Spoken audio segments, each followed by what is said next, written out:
Мен ойлойм, Анарбек Баратович, сиздер көңүл буруп коюшуңуздар керек, администрация президенті.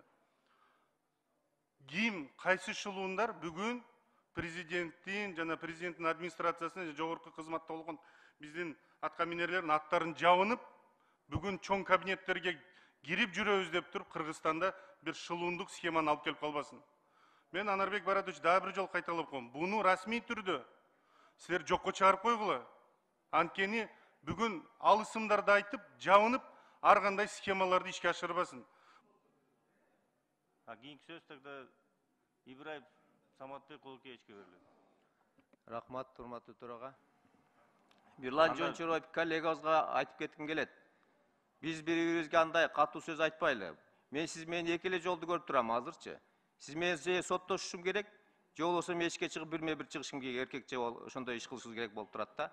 Мындай нерсе эч качан бул жерде кайталанбаш керек деп айткым келет.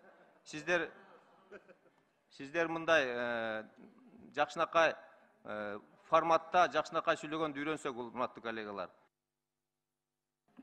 Рахмат, кийинки сөз